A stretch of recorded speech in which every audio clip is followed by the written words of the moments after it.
O indi imzalamaq məsələsi perspektiv Rusiya-Ukrayna müharibəsindən sonra Rusiyanın Ermənistana təzyiqinin azaldılmasını nəzərdə tutur Qərb ki, yəni ki, Rusiyanın hədəflərindən biri, əsas hədəfi Cənubi Qafqaz olacaqdır.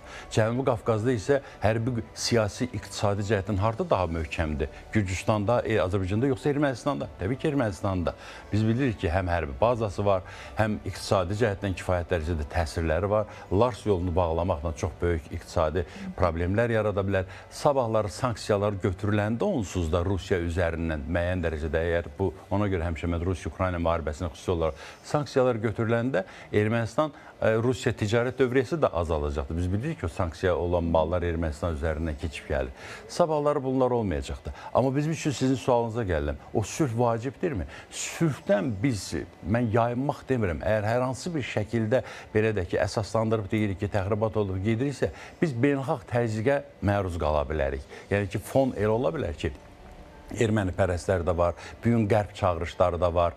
Yəni deyim, dünyanın çox ölkələri deyir ki, bunu alqışlayır və birdən bir Azərbaycan istəyir. Biz ona görə də bu məsələni elə təxribat kimi dəyərləndirib, sülhə olan biz bu məsələni həll etməliyik. Sülh müqaviləsinə hazır olduğumuzu bildirməliyik. Yəni onsuz da biz deyirik. Sadəcə olaraq bundan sonra o məkan məsələsi var, yəqin ki, imzalanacaq, yəqin ki, müəyyən olunacaq, harda olunacaqdır və şəxsən mən çox istərdim ki, elə bu Cənubi Qafqazda olsun, yəni Tiflisdə olsun, nəinki başqa bir yerdə ki, kimsə fikirləşməsin ki, bura qərbindir, bura şimalın təsirinin altında, Rusiyanın təsirinin altında olan yerdir. Yəni belə deyək ki, Cənubi Qafqazda olsa daha yaxşı olar. Perspektiv buna aparır. Biz sülh müqaviləsi mütləq vacib lazımdır ki, perspektiv bundan sülh müqaviləsiz yaşamaq olur. Çinarə xanım, Yaponiya 2-ci Dünya müharibəsindən sonra Rusiya ilə istəyirlər hələ də müqaviləni imzalamayıb, Kuril adalarına görə sülh müqaviləsini. Təslim olsa da falan da, amma diplomatik əlaqələri də var, gedirlər, gəlirlər. Amma hər dəfə də bir təzyiq vasitəsi kimi ortalığa çıxır ki, iki ölkə arasında narazılıq kimi ortalığa çıxır. Burada həssas bölgədir.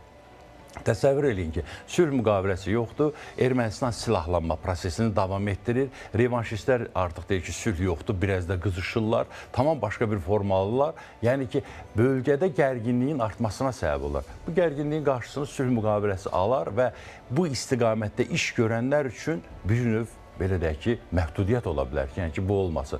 Həm ideoloji cəhətdən, həm kilsə də yerində otura bilər, diaspora da yerində otura bilər, daşnaqlar da yeni rəyasət heyətinə baxmayaraq, onlar da sakitləşə bilərlər ki, artıq dünyanın da təqdir etdiyi, yəni ki, Amerikadan tutmuş İrana qədər hamının təqdir etdiyi bir sülh baş verirsə, burada onların ikinci başqa bir qüvvəyə arxalanıb hansısa bir hərəkət etməsi mümkün olmayacaq.